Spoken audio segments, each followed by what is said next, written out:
Hey, what's up guys, MKBHD here. So this is a fun one. A couple days ago, Xiaomi gave me a first look at a prototype smartphone that they've been working on. So similar to some things we saw at CES, this isn't a real phone with a price tag that has a shipping date or anything like that.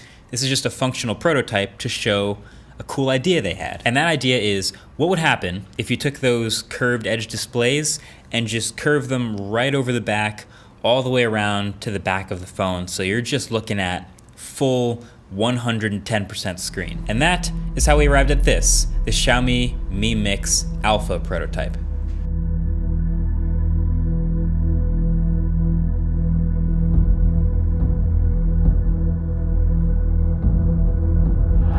Also, before we get into it, shameless plug, the merch is now permanently back, so a lot of the stuff you can now just get whenever you want, which is awesome. Shop.mkbhd.com, first link below the like button. That's pretty sick. All right, let's get into the phone.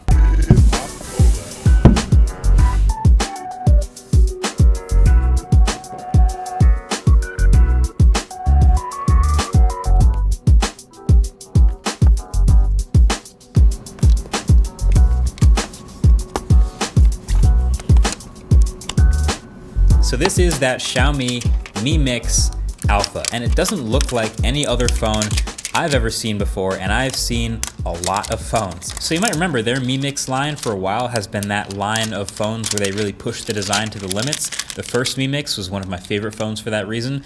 So that's why this one got the Mi Mix name, and it's definitely no exception. The materials, the specs, and of course the display are pretty next level. So there's the frame of the phone, which is this titanium alloy, which is harder than stainless steel, and the camera covers are all made from sapphire, and the camera strip on the back here is ceramic. I don't have a Mohs pick handy or anything, but I tend to believe that because this phone is heavy, like it's clearly dense and has a lot of extra material, extra glass for the screen, etc. And the specs, not that they matter, but they are pretty high end, which shows that they didn't have to sacrifice too much to make this form factor happen. So Snapdragon 855 Plus, 512 gigs of UFS 3.0 storage, 12 gigs of RAM, and a 4050 milliamp hour battery.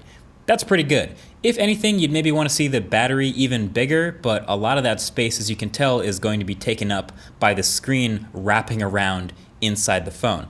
And it does have 40-watt fast charging, which I will definitely get back to in a second. So clearly the focal point of the phone here is this screen. I mean, just imagine seeing someone in person using this display where you can see it from the front, from the sides, and from the back.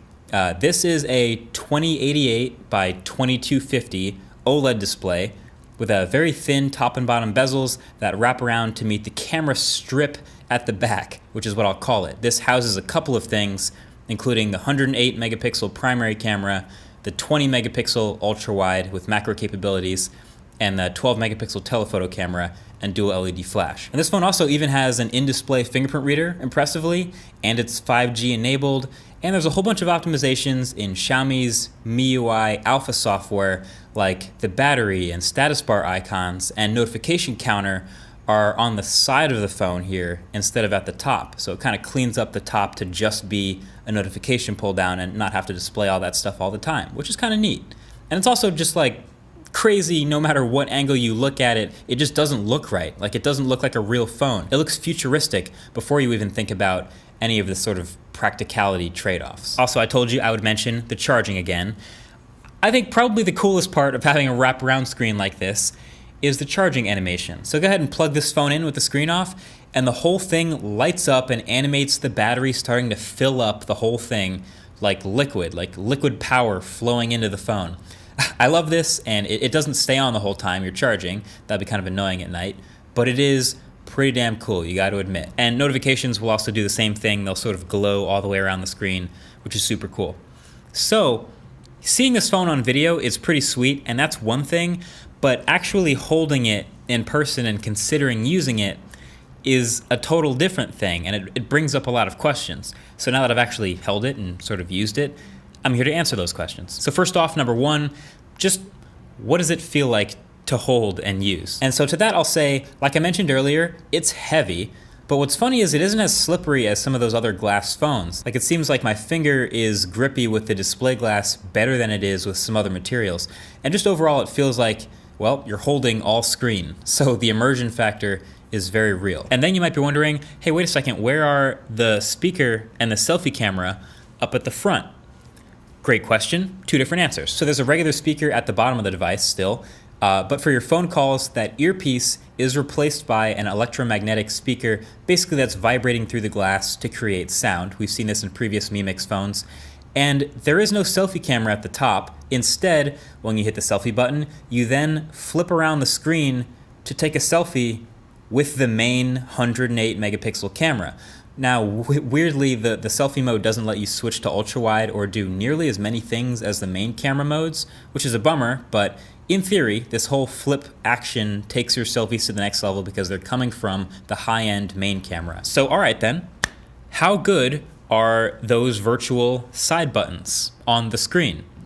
Okay, I'll preface this by saying it's a prototype, but they're pretty bad. I mean, the idea is fine in theory. So there's a power button and a volume button on the right-hand side of the screen on the side. And when you hit that volume button and you get it just right while it's rejecting the palm touch all over the rest of the screen, but it's realizing that you hit the volume button, it pops up this slider and then you can adjust the volume on the front, no problem, by sliding. But it really only works for me sometimes. Like maybe there's a trick to holding it just right where you learn over time how to get familiar with the palm rejection, whatever it is, but I didn't arrive at this, so this was a bummer. But then there's the power button on the side that literally just puts it to sleep. That one worked more often for me, which is nice. And there's also still a physical circular power button at the top of the phone for sleep-wake. That one always works, but it's also more of a reach since it's way up at the top of the phone. Okay, so how good is the palm rejection or recognition on a crazy screen like this? It's hit or miss, as you might expect. So Xiaomi dropped off a little info sheet with this phone, and on it they say they're using a combination of accelerometers, gyroscopes, pressure sensors, and software algorithms to be able to tell when you're holding it versus when you're actually using it and to properly do palm rejection. To me, this seems like the biggest challenge for a phone with a wraparound screen. There were definitely times that it impressively worked just fine, but I also, in tons of other times using the phone, had tons of accidental presses, not including that software volume button. So it's hit or miss, it's impressive when it works, but it's really annoying when it doesn't. And then, what's the back display even good for? What's the point? Well, they've so far come up with a couple cool things. That number one is the charging animation that I told you guys about already. I think that's pretty sweet, maybe the number one cool factor. And then there's the fact that it takes the stuff from up in the top bar where it typically is and puts it on the sides to keep the front looking even more clean at the top. That's all right. The camera viewfinder is also a legitimate benefit, so we've seen it before that using the main camera as your selfie camera typically gives you better selfies, so you still get that benefit. And then there's the special software mode where it detects when you flip over the phone and it activates this panel with some widgets that are a sort of a quick access type of thing. So there's a timer in there, the weather, stuff like that. That's pretty cool too. And then just looking cool. Like that's mainly it. It's pretty sweet to look at. Oh, also another question, is there a case for it? Yes, there is. I forgot to take video of it, but I can show you this photo. It literally only has a camera strip to anchor on, and then it sort of protects the outside, but not really. I don't even know why you would put this phone in a case, to be honest. Just accept that you have a super delicate phone. And then I want to point out that this display isn't flawless. Not to be a downer, but just like when you're working with a prototype, you naturally find a lot of things that could be improved. And this was the biggest illusion breaker of the whole thing, was the edges of the display. So right at the apex of those sides where it's rounding over the side, there's a gap in the cover glass. So it's not all one curved piece of glass. There's actually three pieces that sort of connect together. But when you run your finger over that apex, you can feel it. So it's not perfectly smooth. And then from certain angles, it even catches the light and rainbows a bit, and you can really see it. So that definitely takes away from the wraparound display illusion. And there's also a fair bit of yellowing at the very edges that you can sometimes notice if you're looking for it. The camera doesn't pick it up as well as your eyes. And also, this sucker wobbles like crazy on a desk, but that's, I guess, unavoidable. There's no other place for it to lie flat. The camera bump is literally just a stripe down the middle. Overall, though, I gotta say, I'm very impressed by this functional prototype. A lot of the numbers on paper, I don't know if I can really give them full credit. Like, they say it's a 180.6 percent screen to body ratio, but there's still bezels at the top and the bottom, 2.15 millimeters to be exact. So I don't know if just because you wrap it around the sides, you can say it's over 100% screen to body ratio.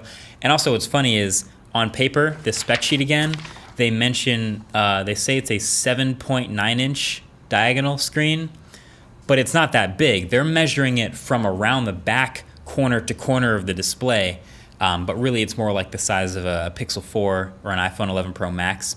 But yeah, that's about it. In this world where we have crazy concept cars, I'm glad that we also get to have these wild form over function concept smartphones, and maybe that idea turns into something someday. So let me know what you think of the wraparound display concept in the comment section below. Would you grab something like this? Would you want a phone that's that crazy, or is this completely over the moon, form over function, no reason to exist? Let me know what you think.